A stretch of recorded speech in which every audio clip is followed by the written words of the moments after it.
from Canaan, the Shire, the Liberty Media capital of the world, this is Daryl W. Perry, host of FPP Radio News for Wednesday, November 4th, 2015.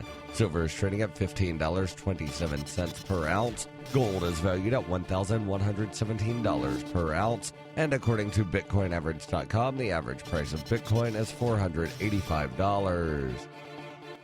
Antiwar.com reports heading to Washington for a high-profile visit next week. Israeli Prime Minister Benjamin Netanyahu is once again bringing a substantial wish list of military gear. That was not wholly unexpected, as plans are to announce a $1 billion annual increase to the U.S. aid budget to Israel. Former Israeli Ambassador Michael Oren said the visit was going to see Netanyahu laying out what is necessary to deter Iran and that it is going to cost America $4.5 billion annually. The current aid budget is around $3.1 billion, and the planned hike was going to get it in the range of $4 to $4.1 billion per year. This hike in annual spending will be above and beyond the multi-billion-dollar one-off military aid package the U.S. is planning to give Israel as reparations for the international nuclear deal with Iran. Israel is said to be trying to avoid talks on this aid until after the annual deal is finalized, likely to avoid asking for things they were going to get anyhow. Despite being couched as about Iran, the annual increase is simply part of the endless march toward greater aid to Israel. With the latest 10-year aid package about to expire, a substantial increase was seen as virtually inevitable and sure to secure considerable bipartisan support.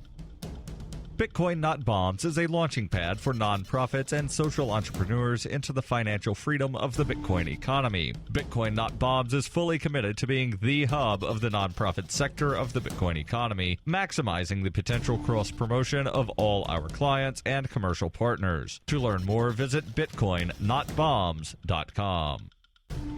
UPI reports the National Highway Transportation Safety Administration on Tuesday announced it had levied a potential $200 million fine against Japanese airbag maker Takata over defect information that the company sat on too long before notifying federal regulators. The NHTSA fined Takata $70 million and could add another $130 million onto that penalty if the company fails to abide by its consent order to address the safety issue. The NHTSA issued 2 orders against Takata for what the agency said are violations of the 1966 National Traffic and Motor Vehicle Safety Act. The agency also, for the first time, invoked authority to accelerate recalls. At the center of the defect is the device Takata uses to inflate the airbag with ammonium nitrate during a crash. Unless Takata can prove the airbags are safe, though, it is required to recall every single vehicle outfitted with them. In response to the penalty, Honda Motors announced it will no longer use Takata-supplied front driver side and passenger side airbags in any future vehicles. All of the deaths linked to the airbags occurred in Honda vehicles.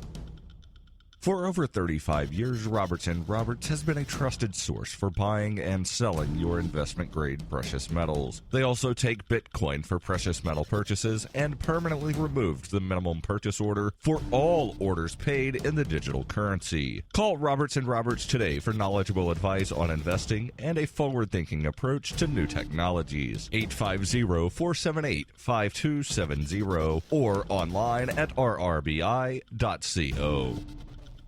Reuters reports Ohio voters on Tuesday rejected a measure that could have made it the first U.S. Midwestern state to legalize the recreational use of cannabis. Issue 3, which would have added an amendment to the state constitution that legalizes both personal and medical use of cannabis for those over 21 years old, was defeated by nearly a 2-to-1 margin, according to local media projections. The states that have legalized the recreational use of cannabis so far are Alaska, Colorado, Washington, and Oregon, as well as the District of Columbia.